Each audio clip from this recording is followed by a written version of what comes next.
On time. On time. L'émission bien dans son temps. On time. On time.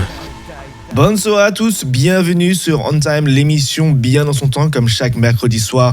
On passe un très bon moment ensemble avec l'équipe qui est pas entièrement là, mais je pense qu'Aurélien va arriver bientôt. Mais Anna, Vinka, comment ça va ce soir ? Eh bien, ça va très très bien. Je suis ravie d'être là. Je suis ravie d'être avec toi ce soir. En plus, je suis en pleine forme parce que je suis en vacances, donc tout va bien. Pareil, je suis en vacances. Et toi, aussi, Aurel, donc... comment ça va ? Eh ben écoutez, très bien, et vous ? Je vois qu'il y a du monde en vacances, ça fait plaisir. Ouais, je viens juste d'arriver parce que j'ai enchaîné sur très tard le travail, comme depuis 3 semaines. Je suis explosé, mais ça me fait plaisir de vous voir, franchement, ça fait grave plaisir. Bah oui, on est donc, ici on pour est se désolé parce détendre. que Ouais, vas-y, oui. Vas-y, t'es pas en Vinka, vacances je du t'ai tout. recoupé. On est désolé. Oui. Comment ça se fait qu'il y a les Américains ont des vacances maintenant ? Bah écoute, je prends mes jours Je peux fériés en comprendre fait. puisqu'il est professeur, mais alors, toi, Pascal, quel est le problème ? Le problème, c'est que je vais changer de job, donc je prends mes jours de vacances avant que je parte. Ça, j'avais suivi. Ça, Ouais. je m'en suis douté, en fait. Tu entre deux contrats, t'es en vacances finalement. Voilà, c'est ça. Donc, je profite de prendre les jours où je peux prendre les jours. Parce que sinon, je perds les jours. Donc, autant les prendre. Hein. Je fais rien, je reste à la maison, je fais le ménage un peu partout. Mais bon, c'est comme ça. Mais bon, eh oui, c'est comme En chaque effet, semaine. on voit que le logo PMK est très très bien nettoyé. Il lustre, Ah oui. et ça se voit, franchement, il a de la couleur et tout, c'est génial. Franchement, il est beau, il est magnifique. J'adore. Ah, mais oui, mais ça prend le temps. C'est le nettoyage du printemps, en vrai. Mais bon. Allez, sur On Time, comme chaque semaine, on fait plein de rubriques sympas, comme la revue de la semaine, les questions entre amis, le laboratoire et le voyage autour du monde. Pour un petit tease, c'est quoi cette semaine, le voyage du monde ? Où on part ? Vinka. Eh bien, on part, et j'ai à peu près révisé ma géographie, mais un peu tard, vous comprendrez plus tard. On partons en Italie et en Sicile, a priori. Entre les deux, nous partons sur la botte italienne, y compris avec le ballon de la botte italienne. Si je me trompe pas. Hein. Je pense. C'est ça, très bien. Oui, c'est toi qui l'avais décidé, de toute façon, le sujet de cette semaine. Donc, dans tous les cas, on était d'accord avec. Et le quiz, il a été fait autour. Tout a été fait autour. Donc, vive la Sicile. Alors, je n'ai pas décidé. Ma boîte aux lettres m'a informé que nous partions en Sicile. Moi, je décide rien du tout. Qui avait décidé, du coup, pour la Sicile ? C'est la magie du L'intelligence shopping bag artificielle. au hasard. Ah, du shopping bag, d'accord. Okay. Ah oui, c'est vrai. Ouais. C'est le hasard du shopping bag qui est en stock. D'accord. Mais voilà. Allez, sans transition, on va passer sur la première rubrique de On Times. Ça s'appelle la revue de la semaine. On time. On time. La revue de la semaine. Et chaque semaine, on revoit ce qui s'est passé au monde. Et cette semaine, on va repartir pour la Saint-Valentin. Eh ben oui, aux États-Unis. Donc, on parlait de la semaine dernière que des gens faisaient des cartes pour la Saint-Valentin. Cette fois-ci, c'est un petit... Je sais pas, non, c'est pas un garçon, c'est un adolescent de 14 ans, on va dire. Il fabrique et envoie 16 000 cartes de vœux pour la Saint-Valentin. Et c'est des cartes individuelles, donc c'est pour les personnes malades, hospitalisées ou seules. Et donc c'est des cartes uniques, donc fait une à une. Donc c'est pas vraiment un truc imprimé et sans personnalisation, c'est vraiment personnel. Et donc 14 ans, Patrick Kaufman, donc à Washington DC, qui a fait ces 16 000 cartes. Donc il doit avoir mal à la main, je pense. Là-dessus, pour préciser un petit peu, c'est ce que j'ai eu l'histoire de ce mec et c'est très attendrissant. Cette année, il n'est pas tout seul. Mais au tout départ, il était tout seul. Au tout départ, il avait envie d'envoyer des cartes à tous ses potes. Enfin, non, pas à ses potes, à des gens dans le besoin, des gens qui étaient un peu en déficit amical, social. Donc, en maison de retraite. Au départ, il écrivait tout seul. Et petit à petit, l'année d'après, il a embrigadé toute sa classe. Donc, petit à petit, il était plus nombreux. Et de fil en aiguille de sa classe, ça a été son école. Et là, c'est tout le pays qui a écrit des cartes avec lui. Et ça, je trouve ça adorablement mignon. Et puisqu'on en parle ici en France, peut-être que l'année prochaine, à la Saint-Valentin, on va aussi avoir l'idée d'envoyer des cartes dans les écoles. Et je trouve ça vraiment, ça m'attendrait beaucoup. Le mec, c'est quand même un putain d'entrepreneur. Il a réussi à motiver à toute sa classe et à les convaincre d'écrire 16 000 lettres. Le mec, il est plus fort que la Poste. Il est plus fort que les lutins du Père Noël.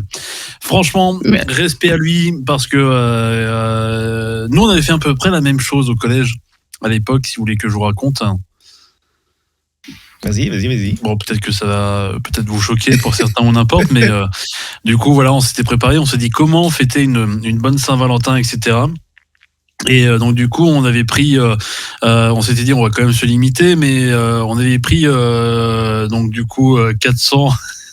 Non, je veux pas raconter cette histoire. Je sens qu'il y a un truc salace ou du genre. Non, ça va me rappeler.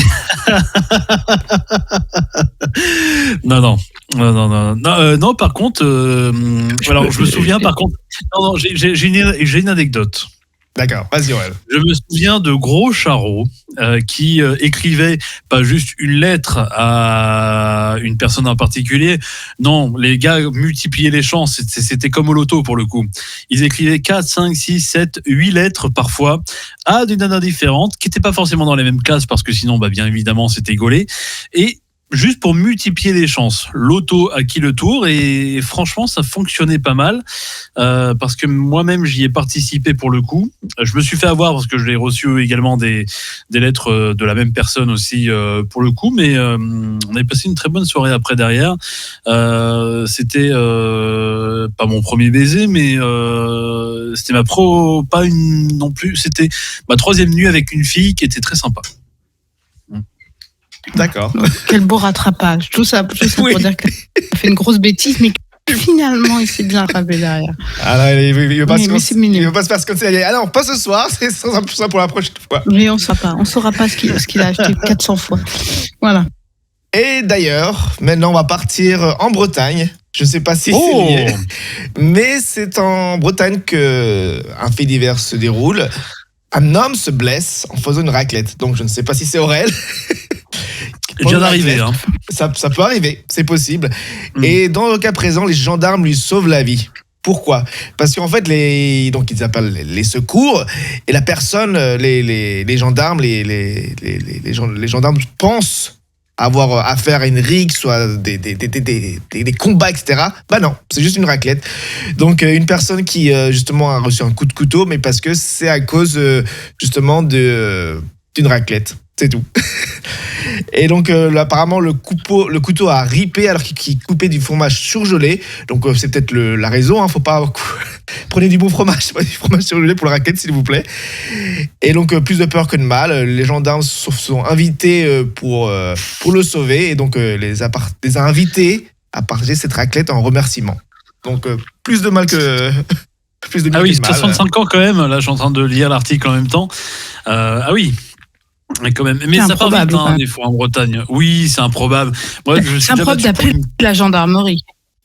Parce que tu touches le doigt, c'est improbable d'appeler la gendarmerie quand tu t'es coupé la main. Peut-être c'était une grosse crever un œil avec une cuillère dans un bar en Bretagne. Les gendarmes ? C'était pas loin parce qu'on s'est battu avec le mec. Ah, pour le coup, c'est très baston, ouais. Alors, j'ai mal pris, alors qu'en réalité, la cuillère avait glissé. On avait tous reçu une part de gâteau pour un anniversaire, etc. Il était trop tard pour ça. Il y avait beaucoup d'alcool déjà qui avait coulé. Et la cuillère a ripé, mais juste ici. Et j'ai quand même saigné, pour le coup. Il était à quasiment 2 cm de mon œil. Et ouais, c'est parti en baston. Au début, on était juste 2, sauf que c'est parti en baston général. Ça s'est calmé. À partir du moment où on s'est dit, OK, c'est juste pour un gâteau, on va pas non plus se tuer. Mais oui, en Bretagne, ça part très vite. Je vous parle de ça, c'était il y a 12 ans, 14 ans. Ouais, maintenant ça s'est calmé depuis. Hein. La Bretagne est une terre noble. Ah oui. Vu que Aurel est parti, c'est pour ça. C'est ça, mais tu la merde en région parisienne, mais du coup, ça va. Voilà. On s'en remet. Non, mais non, c'est revenu ici. Ah, attends. Je suis revenu en Bretagne là, donc du coup dans la journée, et je ne vous cache pas qu'il y aura peut-être un fait divers qui va se retrouver dans l'émission la semaine prochaine. C'est possible. Je ne promets rien, mais on ne sait jamais. Peut-être que je vous en partagerai un qui date d'un petit moment pour le coup, mais dans une émission à venir ou n'importe, juste pour savoir laquelle j'ai glissé en secret dans le conducteur. D'accord, très bien. On va voir ça. Je vous dirai pas laquelle, mais vous aurez juste à deviner dans les prochaines émissions, etc. Je pense qu'il y a moyen de bien se marrer. D'accord, on va voir une news qui va arriver dans la revue de la semaine, on va savoir ce que c'est. Ça date un peu, donc si vous allez voir l'article et tout, vous allez voir la date, mais j'ai moyen de le trafiquer. D'accord, très bien. Eh bien, on va continuer cette fois-ci, une nouvelle fois aux États-Unis, avec un robot incontrôlable. Et bien oui, aux États-Unis, vous savez que vous pouvez avoir un McDonald's en commandant avec un drive totalement automatique. Le problème, c'est que c'est pas très au point. Ça ne vous comprend pas entièrement. Et justement, aux États-Unis, des personnes, par exemple, ont commandé une glace, et bien ils ont reçu du beurre et du ketchup. Voilà. c'est pas très fiable. Et donc, au final, la personne voulait juste avoir un McNugget et va avoir une facture d'une centaine de dollars avec du beurre. Donc, c'est pas très fiable. Est-ce que je vous raconte que même l'humain peut faire ça? Ma mère, un jour, ma mère, elle était très fatiguée.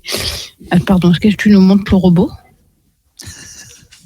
Non, mais c'est juste l'image des personnes qui c'est comme un drive normal en fait, mais c'est un robot qui va prendre votre commande très mal. Qui reconnaît ta voix, c'est ça? C'est ça, mais en pas bien. Vas-y, désolé, Finka. Non, mais c'est rien. Mais donc, un soir, elle était très fière d'avoir fait une purée à son gendre, parce qu'il vivait chez nous pendant un temps, et elle avait fait une purée. Et je dis, mais non, il rentre tard et tout, mais t'inquiète pas, je fais une purée, c'est dans la casserole.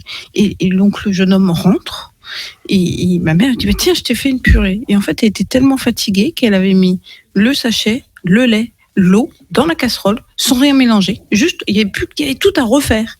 Et ça me fait penser à cette anecdote parce qu'elle avait tout à faire en fait. Elle avait rien fait, elle avait juste mis tous les ingrédients et démerde-toi. Mais elle était sûre d'avoir fait une purée. Comme le robot.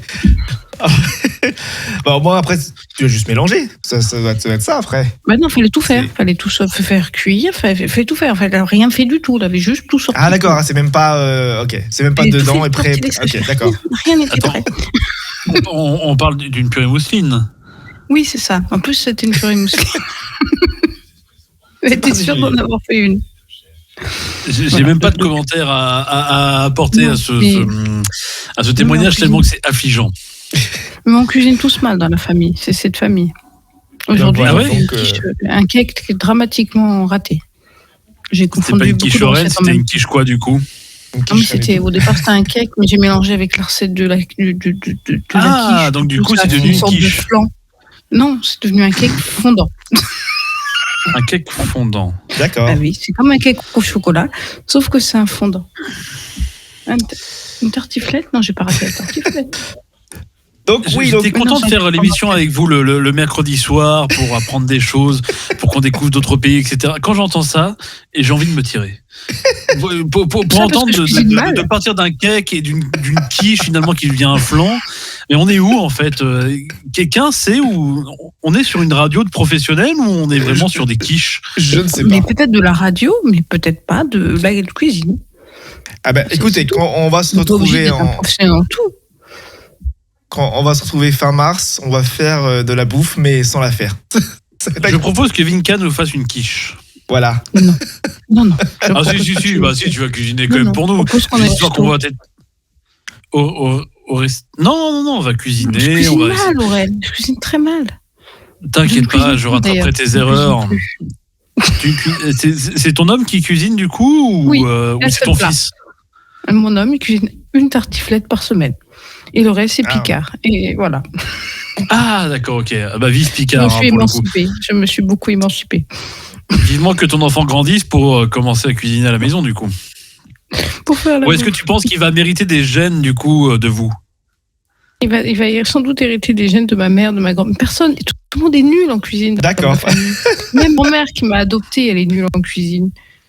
Elle a fait toute une génération, il y a tout l'immeuble qui savait faire une tarte aux pommes, alors que c'est la tarte aux pommes de Picard. Il y a des gens qui sont venus exprès pour lui demander la recette. Elle a dû recopier une recette d'internet. Tellement je ne savais pas la faire, elle. En tout cas, on peut voir que les humains sont parfois aussi qualifiés que les robots. Mais c'est pas grave, ne t'en fais pas. Pour le moment, je pense que les robots sont plus stupides à McDonald's, donc tu peux encore réussir avec ton cake, je pense. Oui, pour le moment. Parce que quand même, pour en revenir à la news, c'est hallucinant le pétage de plomb des gens. En même temps, moi, t'as une machine qui me fait ça, mais on est tous obligés de devenir dingue au bout d'un moment. Oui. Faut quand même se rendre compte au bout de la réalité. C'est pareil, on a tous sa réaction en face des machines qui est un petit peu près la même. On se dit, normalement, c'est conçu par des humains, c'est fait par des humains. Bon, vous avez un distributeur automatique de billets, généralement, ça marche parce que c'est de la banque, c'est de la finance, et dans tous les cas, tu demandes de l'argent, donc ça doit être le donné. Mais à partir du moment où on est sur une machine qui nous doit un service, on va prendre l'exemple typique de la SNCF parce que ce sont bien évidemment nos préférés ici sur C9 pour le coup. Le truc qui nous sort pas le billet ou qui nous dit non, ce n'est pas possible, ou train complet ou machin chouette, ou paiement indisponible, t'as envie de lui casser la gueule. Et ben là, c'est exactement la même chose pour McDonald's pour le coup. Il y en a marre. Arrêtez un petit peu avec la robotique. Remettez des gens au guichet. Ouais, c'est bien. C'est tellement plus agréable, c'est humain. Il y a de la chaleur et tout, etc. On a envie de caresser la serveuse. On a envie, voilà, de se dire écoute-moi, c'est pas beaucoup. Oui, bon, pas la caresser, mais on a envie de s'exprimer. Est-ce que voilà, pas les serveuses. On ne caresse pas les serveuses, oui, je suis d'accord. Ni les serveurs d'ailleurs. Oui. Ni les serveurs. Mais ni les agents. Ni les agents, ni les policiers. Bon, bref, on ne caresse pas les gens, à part les chats. Mais c'est vrai que on a besoin de ce contact humain. Aujourd'hui, chez McDo, c'est froid. Enfin, on arrive, on a l'impression d'être des abrutis. En fait, en arrivant, on se dit en fait, tu vas à ta borne, tu parles pas. La seule interaction que t'as, c'est CB60, CB60. CB60, et là en fait tu réponds pas parce que t'as tes AirPods dans la gueule, et là, ah oui pardon c'est moi, bah oui t'aurais pu répondre connard. Et voilà, c'est la seule interaction aujourd'hui qu'on a au McDo, c'est d'une tristesse quand même. Il y a plus ce contact humain, etc. Avant, il y aurait peut-être eu un petit peu d'amour. CB60, oh putain tu es magnifique ma chérie, veux-tu qu'on se retrouve après ton service? Oh bah oui avec grand plaisir, comme ça on pourra bouffer des tonnes de Big Tasty. Mais oui, mais avec grand plaisir. Que là franchement, il y a plus de charme.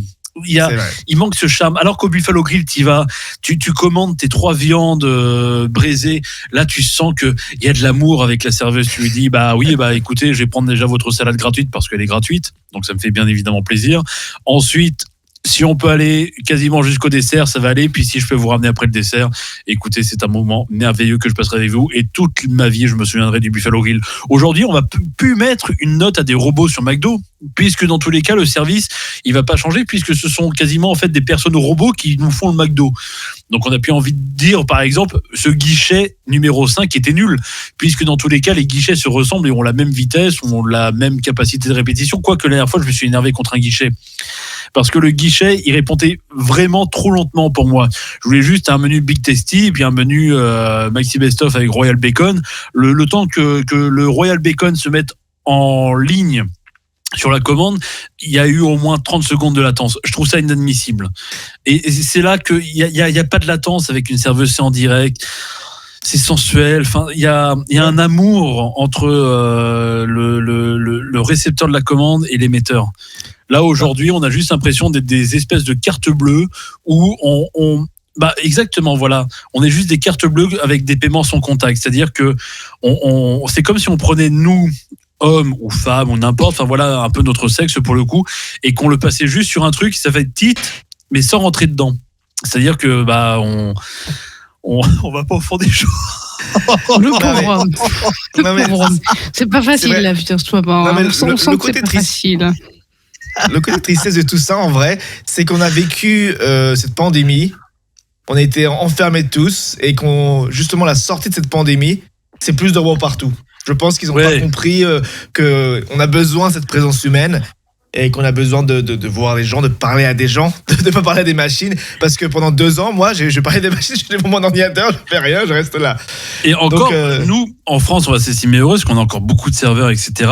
Et quand on voit, vous, dans votre pays, aux États-Unis, la vitesse à laquelle ça va les serveurs robots, je trouve ça hallucinant. Enfin, c'est-à-dire que se faire servir un plateau ou un plat par un robot, il y a pas de charme. Enfin, c'est juste prends-le quoi. Au taquet, c'est tout. Point barre.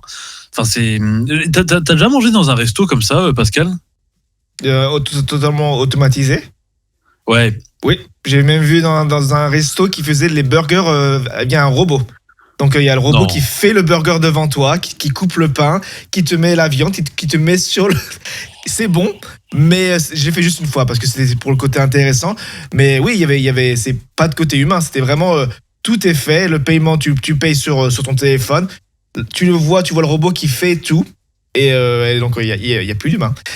C'est marrant 2 secondes, mais après, c'est vrai que le côté humain est plus là, comme tu le dis. Du coup, après, je laisse Vinka réagir dessus, mais par exemple, pour le pourboire, parce que vous devez laisser des pourboires aux États-Unis, parce que vous avez 2 notes en réalité. Vous avez la première note pour, en gros, ce que vous avez payé réellement, ce que vous avez consommé, et ensuite, vous avez la note pour le service. On est bien d'accord. Ouais. C'est divisé en 2 parties et c'est basé sur la confiance. Là, du coup, en gros, en réalité, si t'aimes pas trop la gueule du robot, il va rien te dire si tu lui as laissé seulement $1 de pourboire. C'est ça. Donc, est-ce que ça va pas vers une dérive ? Ça dépend. Tu peux le faire à la somme ou au pourcentage. Généralement, il te propose un pourcentage et il te dit la somme que tu dois mettre sur le papier. Mais oui, généralement, si c'est des robots, parfois ça peut être même. Mais maintenant, ils mettent même des pourboires, genre le Darty ou la Fnac. Je me dis, il n'y a pas besoin de pourboire pour ça. Ça devient un peu abusé. Et donc, donc c'est pour ça. Bon, c'est un autre sujet. Mais oui, voilà, pour les robots, oui, souvent je mets 0. Hein, et pourquoi je donnerais des pourboires y a pas en service, t'es pas un humain. C'est ça. Je paye déjà pour le repas principal. Moi, je veux bien donner un petit pourboire pour aussi un côté humain, tu vois, mais pour des robots, on va éviter, je pense. Ouais, c'est ça. Donc, c'est-à-dire qu'en fait, il y a des restos qui risquent de galérer derrière parce que il y aura plus un véritable service. Sachant que vous, en plus, vous avez des bars et des trucs qui sont très sympas. Je suis des comptes TikTok où il y a des femmes qui servent en string et mini-jupe pour le coup. Et il y a un concept que j'adore aux États-Unis. C'est génial. Vinka, tu adorais ça. C'est-à-dire le truc là qui fait la gueule tout le temps ou qui t'envoie chier. Ah oui, j'ai voulu le faire, oui. Alors, on en parlera peut-être. C'est génial. C'est un restaurant où le personnel t'insulte du début à la fin. Mais tu viens à Paris, t'as pas besoin. T'as pas besoin d'aller au restaurant. Moi, à Paris. Oui, c'est comme si t'allais dans un quartier touristique, mais là, c'est vraiment. En gros, il te balance sa carte à la gueule. Qu'est-ce que tu veux, connard ? Oui, c'est ça. Il t'insulte. Je veux des frites. Ouais, elle prend la carte et puis ensuite elle te balance tes frites à la gueule et tout. Je trouve ce concept génial pour le coup. Enfin, il y a vraiment toute la frustration qui passe derrière et je trouve ça génial. Ah bah écoute, si un jour vous venez tous aux États-Unis, je vous invite à ce restaurant. Non. Ah si, moi je voulais faire ça. T'es masochiste, moi. Non, mais après il y a quand même un respect. Ils vont pas te cracher dessus. Il y a un minimum. Non, en fait, c'est des acteurs. Ils sont plus dans le jeu, quoi. C'est pas vraiment. C'est dans l'expérience. Hein, mais et ça s'appelle pas Colette, d'ailleurs ? Je sais plus. Non, c'est un autre nom, il me semble. Mais il y en a plusieurs maintenant. Mais ça devient trendy. Parce que maintenant, les serveurs se disent « Ah, j'ai plus besoin d'être poli, je peux être un Parisien, comme il faut. » Sans être à Paris, donc voilà. Tout de suite Parisien. Oui. Ah là là. Elle prend cher notre culture française. Oui. Et bon, allez. En tout cas, avant que je vienne à Paris, on va se poser plus de questions. Avec, sans transition, les questions entre amis. On time. Les questions entre amis. Et chaque semaine, on se pose des questions pour en savoir plus sur nous tous. Et cette semaine, on va se poser le pire des questions. Oui, c'est que des questions où il y a du pire. Alors, on va faire un petit warning, un petit avertissement.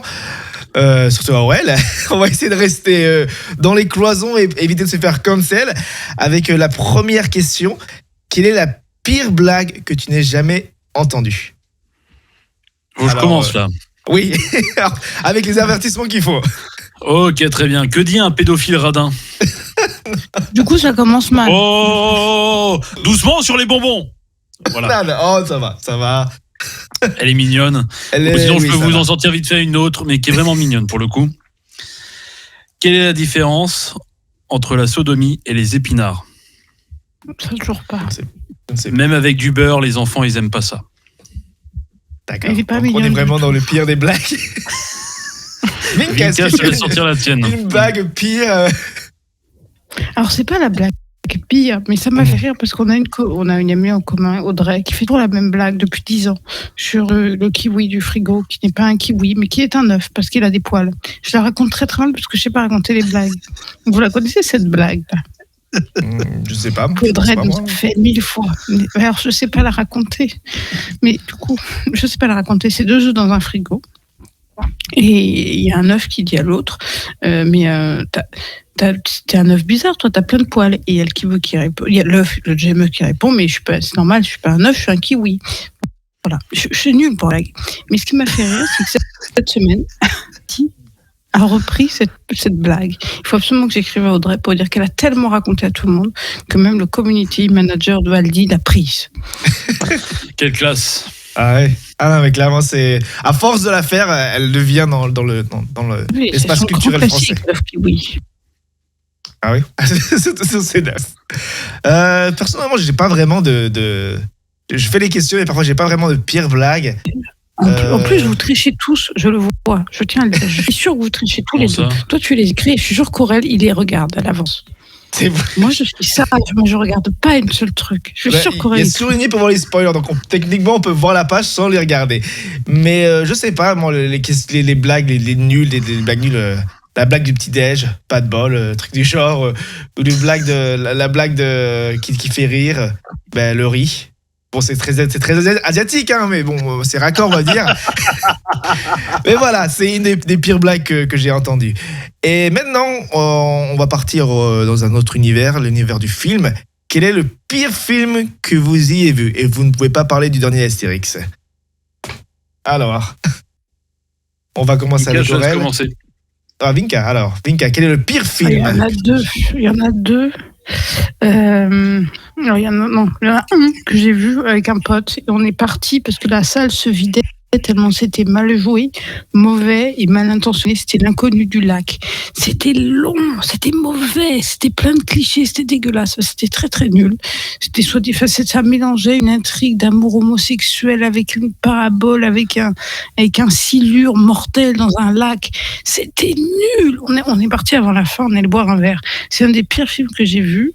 Et après j'ai vu beaucoup de comédies françaises. J'adore la comédie française, donc j'en ai vu beaucoup de pas très bons.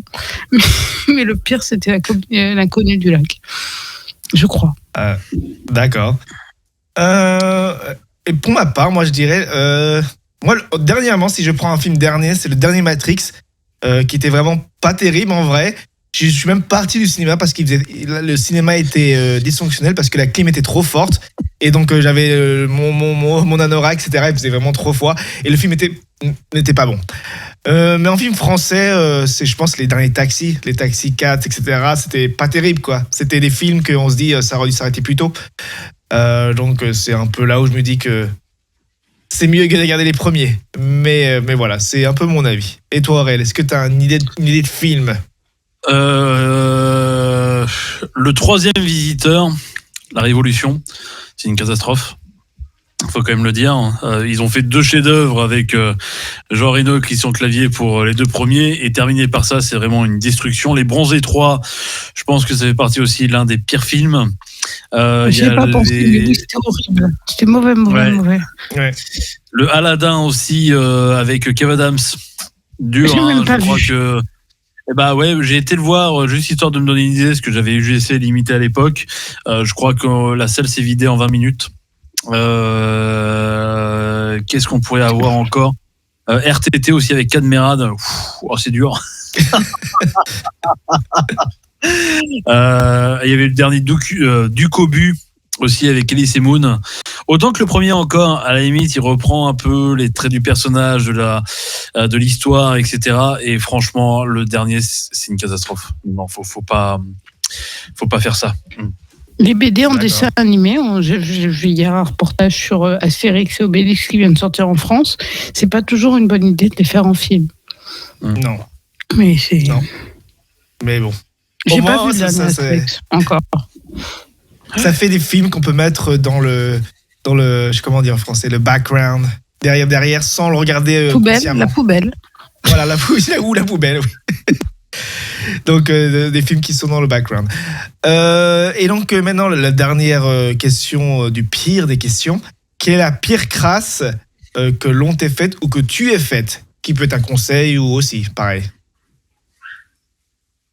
Quel est le pire?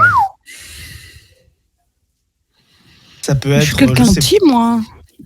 Ah, mais que quelqu'un t'a fait aussi, non? Genre, te laisser dehors dans la route, sur le bord de l'autoroute, ça peut être une bonne crasse. J'ai une double, moi. D'accord. Donc, qui va répondre aux deux. Je suis sorti avec très longtemps une fille depuis le collège. On s'est séparés, etc. Bon, j'avais envie un peu de m'éclater, mais je disais pas vraiment. Je suis sorti avec une fille, pour le coup, où j'ai fait un peu croire que c'était sérieux, alors que pas du tout. Sauf que je pense qu'elle a senti le coup venir, parce que je me suis fait draguer dans le RER à Paris, et je me suis fait draguer également sur Internet. Sauf que donc une semaine plus tard, je rentre un soir chez moi et donc la meuf avec qui je sortais était donc avec la meuf qui m'avait dragué dans le RER et la meuf qui m'avait dragué sur les réseaux sociaux et donc du coup en fait c'était ses deux meilleurs amis et je me suis fait défoncer la gueule en bas de chez moi. Ah oui. C'est beau. Ah oui, c'est au moment c'est raccord, tu vois, il y a une continuité dans la chose, C'est ultime, hein. Ouais, c'est beau, hein. Elle est belle la vie.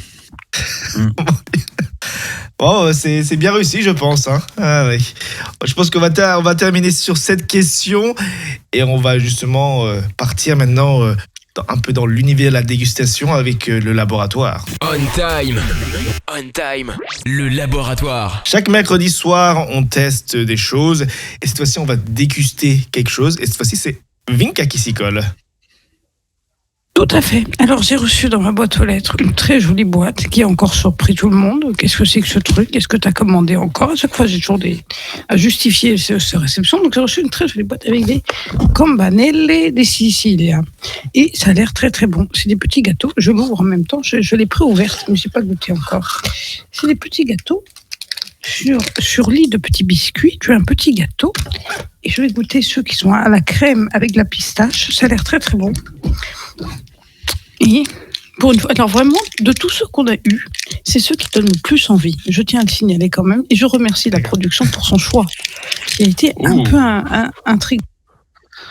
Je retire mon micro, ou alors je fais en ASMR, parce que ça fait du bruit quand on l'ouvre, quand même, cette chose. Donc, à la pistache. Après, c'est la première fois que je goûte. Je n'ai pas goûté avant. Donc, c'est du gâteau de d'Italie, c'est ça? C'est du gâteau sicilien. Sicilien, d'accord. Donc, je vous raconterai après qu'est-ce qui s'est passé avec la Sicile dans ma vie. Mais c'est très bon. Par contre, c'est très bon. C'est toujours aussi gras. Je tiens à le remarquer aussi au niveau de la prod. Toujours aussi gras et sucré. Et les Italiens, ils n'ont pas mis ce que tu risques de prendre dans tes coronaires en les mangeant. Mais c'est très, très bon. C'est fondant. C'est un peu moelleux, ça fond dans la bouche et c'est très sucré. Alors de là à dire que ça a le goût de pistache, parce que je serais exagérée, mais c'est très bon. Ça se mange très bien avec un café, je pense, bien fort. Oui, c'est ça que c'est sicilien, italien. C'est parce qu'à mon avis, ça se mange avec un café noir. Pour ceux tout le monde a déjà bu un café de Maria ou pas dans l'équipe de C9? Je ne sais pas. Pas moi, je ne me semble pas. Jamais eu un café de Maria? Non. Aurel, t'as jamais eu un café de Maria? Je sais pas si je crois qu'on a perdu Aurel. Ah, Aurel est parti. Non, on a perdu Aurel. En gros, l'anecdote, Maria, c'est la maman de notre président Stéphane. Oui. Puis, quand elle nous... Parce qu'à l'époque où C9 était dans sa maison, elle nous recevait. Et quand on avait une soirée ou une nuit, par exemple, les grands télétons, tout ça, elle nous servait un café dans la machine à café italienne. Une toute petite cafetière qui était trop mignonne, qui était grande comme ça. Tassette, elle te faisait une tasse, c'était du concentré de café, tu tenais toute la nuit. Ça doit se boire avec du café italien. C'est possible. C'est très bon. D'accord, est-ce que c'est un gâteau plutôt sec ou c'est sec, parce que ça, c'est un gâteau longue conservation, donc c'est sec.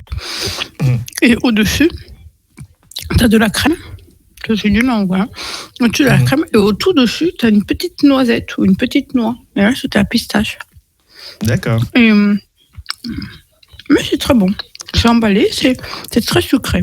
Par contre, très, très sucré. Ah, c'est pas volontaire. Souvent, après, on va dire que la production ne prend que des choses gras et sucrées, mais Gras et je vous sucré, assure mais que c'est pas non. grave. En même temps, tu peux pas nous envoyer des amandes, quoi. Ça ne vend pas pareil qu'un gâteau. Oui, je vais ramener des trucs différents. De fruits et légumes. Oui. Et donc, Pas pratique, les fruits et légumes. c'est vrai. Ça pourrait être, bientôt, ça va être des salades qui vont arriver. Mais et donc, il y a juste la pistache ou il y a d'autres goûts? Est-ce qu'il y a du chocolat ou autre? Je vais pas tous les manger maintenant parce que sinon je vais mourir d'une crise de foie. Mais donc, il y a pistache qui me donnait très envie. Il y a crème au chocolat de Gianduja qui me donnait aussi très envie. Et crème à la noisette. Alors, j'ai goûté pistache parce que je trouvais ça hyper original. Mais je pense que d'ici la fin de l'émission, je goûterai au chocolat Gianduja. D'accord. Mais pas tout de suite. Mais c'est très très bon. C'est un gâteau à prendre avec le café. C'est pas autre. À mon avis, il n'y a pas à faire autrement. Pour que ça ait du bon goût. C'est très bon comme ça, mais je pense qu'avec un bon café bien fort, c'est encore meilleur. D'accord. Voilà. Et voilà, donc c'est. On n'a pas fait ça, on aurait dû faire ça au début de l'année. C'est quoi ta note de cette dégustation sur 10, ton avis? La note sur 10 de ce petit gâteau, je dirais. Celui-là en particulier, je dirais 7. Parce que ça pourrait avoir un peu plus le goût de pistache. C'est un peu décevant de ce point de vue-là, mais c'est satisfaisant, un peu croquant, un peu moelleux. Et d'ailleurs, finalement, j'avais dit à la fin de l'émission, je pense que je vais goûter maintenant au chocolat. Parce qu'une fois qu'il a fini, je ne retournerai pas quand même. Très bien. Je crois qu'Aurel est. Je ne sais pas si on va pouvoir réavoir Aurel sur la ligne. Parce que c'est bientôt sa rubrique. Mais oui, en tout cas, chaque semaine, comme d'habitude, on teste des dégustations. La semaine prochaine, on va voir ce que c'est. Je ne sais pas encore. Ça va être une surprise. Et je pense que d'ici, combien alors 1, 2, 3, 4, au bout de 4 semaines, je pense, on va faire une dégustation de groupe. Et on va voir ce que ça va être. Cette fois-ci, ça va peut-être plus naturel, puisque c'est local, donc ça pourra rester plus cuisiné, on va voir. En mars, à Paris, je ne sais pas ce qu'on va trouver de très local à part des champignons. Hein. C'est vrai, je ne sais pas. je ne sais pas trop. Chocolat, c'est excellent. Je tiens à le signaler. Ça monte à 8. D'accord. Parce que c'est du chocolat noir, qui a vraiment du goût de chocolat et de cacao. Et c'est vraiment... J'aime beaucoup. Il peut valer le chocolat. Pour le coup, pour les amateurs de chocolat noir, donc c'est un bon gâteau italien. Moi, je vais avouer, je sais pas. On dit que le chocolat noir, c'est quelque chose d'acquis. C'est pour les vieux. Oui. C'est pour les vieux. Je crois que je ne suis pas encore assez vieux encore pour le moment, mais peut-être que je vais être un peu plus vieux. Mais j'attends le moment où je vais aimer le chocolat noir, mais pour le moment, c'est pas encore le cas. Est-ce que tu mets encore du sucre dans ton café? Je pense que c'est corrélé. Je ne bois pas de café, donc c'est peut-être lié aussi. Donc, pour moi, le café sucré, c'est pareil que le chocolat. Le café, c'est hyper amer. Si tu as l'habitude de le boire sans sucre, tu es habitué à l'amertume. Le cacao, c'est pareil, c'est hyper amer nature. Ouais. Moi, j'aime beaucoup parce que mon palais s'est affiné, parce qu'on m'en a mis dans la bouche. Quand j'étais petite, mon papy me mettait du chocolat à la fleur de sel dans mon sac pour aller en cours. Donc, je me suis affiné ce goût-là dans la bouche. Mais sinon, c'est vrai que c'est pas sucré. Ça manque. Ouais, donc c'est l'habitude du café peut-être qui va contribuer à ça aussi. Donc, non, mais ouais, c'est quelque chose que je pourrais pas vivre, hein, parce que je sais pas, je me suis jamais mis au café non plus. Mais voilà, donc je pense qu'on a totalement perdu Aurel. Donc je pense qu'on va peut-être continuer donc sur ton anecdote, je pense, dans la prochaine rubrique, et peut-être que Aurel va réussir à nous rejoindre juste après. Et donc on va partir directement donc sur justement le voyage autour du monde. On time, le voyage autour du monde. Et dans le voyage autour du monde, chaque semaine, on voyage et on va dans des contrées qu'on ne connaît pas. Et cette semaine, c'est la Sicile ou l'Italie. Et justement, on va partir avec la chronique minute de Vinca. Je vais peut-être laisser te... Ah oui, non, mais je veux continuer sur mon gâteau. Je pose mon gâteau, je le retrouverai. Alors, ce soir-là, j'ai voulu vous raconter le jour où j'ai vu la Sicile, et vous verrez après qu'il y a eu un petit souci. Donc, le jour où j'ai vu la Sicile, que j'aurais pu appeler aussi ma bohème de Charles Aznavour, parce que tout l'intérêt de cette anecdote, c'est de vous parler d'un temps que les moins de 18 ans ne peuvent pas imaginer. J'avais 15 ans, j'étais en vacances en Corse, et donc j'étais ado. Et donc, quand on est ado et qu'on est en vacances en Corse, on fait des balades extraordinaires. On voit des paysages merveilleux, on fait des balades formidables, mais je me suis formidablement aussi ennuyée parce que je suis une ado, je rêve de tranquillité, je rêve de ne rien faire dans un canapé et je rêve d'être loin de mes parents. Le problème, c'est qu'on était enfermés dans un petit appartement. Et c'est là que aussi, c'est une période que les moins de 20 ans ne peuvent pas connaître, puisqu'il n'y avait pas Instagram. Je ne pouvais pas prendre des tas de photos des beaux paysages et attendre que les followers aiment toutes mes photos. Non, j'avais juste de l'ennui profond. Je dormais jusqu'à 15h, je ne faisais rien, à part quand on me traînait, me promener en Corse. Mais là, pour dynamiser nos vacances, arrive ma cousine. J'étais en vacances avec mon père, arrive ma cousine, qui est beaucoup plus âgée que moi. Et là encore, c'est un moment, ma bohème, je me suis dit, parce qu'elle arrive en 2005 en avion, alors qu'elle habite à Aix. Je suis en Corse. C'est-à-dire qu'elle fait moins de 45 minutes d'avion pour arriver. Ce qui aujourd'hui ne se ferait plus. Mais là, elle vient nous secouer. On bouge, on va se promener, on va voir un tel, là. On se promène énormément. Et c'est le genre de personnes à dire, vous les connaissez, ces gens. J'arrive dans 10 minutes, alors qu'elle est encore au péage avant d'arriver à Paris. C'est-à-dire qu'en fait, on attend pendant 2 heures. C'est le genre de personne qui te dit, t'inquiète, on va au bord de la mer, c'est à moins d'1 heure. Alors que littéralement, on a mis 3 heures pour aller voir la mer. Et là, il nous dit, allez, on va à Bonifacio, on va voir la Sicile. Et moi, donc, on a dit, c'est à moins de 130 km. 130 km, on le fait en 1 heure. Sauf que ma cousine, c'était à l'époque où il n'y avait pas de téléphone, il n'y avait pas de smartphone, il n'y avait pas de GPS. Donc, on avait juste un plan pour nous dire, t'inquiète, c'est à 130 km. Sauf que les routes en Corse, elles sont comme ça. Et que 130 km, ça s'est transformé en 5 heures de route. 5 heures enfermées dans une voiture sans climatisation, en plein été, où on s'est ennuyé formidablement dans l'espoir de voir la Sicile. On n'avait pas non plus, et c'est important pour le dire, on n'avait pas non plus d'appli qui vous dise la météo. Le fait est qu'au bout de ces 5 heures de route où j'ai eu envie de vomir 4 fois à mon déjeuner, parce que les routes sont comme ça, c'était horrible. On arrive là-bas. Ce voyage a duré une éternité. Il n'y avait rien. Voilà. On est arrivé sur les falaises de Bonifacio et sur les falaises, on regarde devant nous et nous dit t'inquiète, c'est là-bas. Sauf que là-bas, on n'avait pas donc d'appli météo. On a juste vu un énorme nuage. Et en finissant cette chronique, tout à l'heure, il y a moins de 10 minutes avant ce soir, je me suis rendu compte qu'en fait, je n'ai jamais vu la Sicile. J'ai vu la Sardaigne. Je voulais le dire, mais depuis 20 ans, j'étais persuadée de voir la Sicile en Corse. Mais j'ai vu un gros nuage avec au bout la Sardaigne. C'était ce que je voulais vous dire. Je me suis complètement trompée de cadre géographique, mais une fois que tout ça a été écrit, je me suis dit que j'allais quand même vous raconter mon histoire. Voilà. C'était mon anecdote sur l'Italie. Je crois que la Sardaigne est quand même en Italie. Mais je suis pas certaine non plus. Je suis pas super bon en géographie. Mais voyons voir.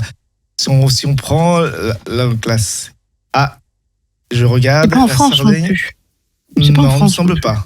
Non. La Sardaigne est une île de la mer Méditerranée et une région italienne. Donc oui, Donc j'ai quand même vu l'Italie. C'était pas la Sicile, c'était l'Italie.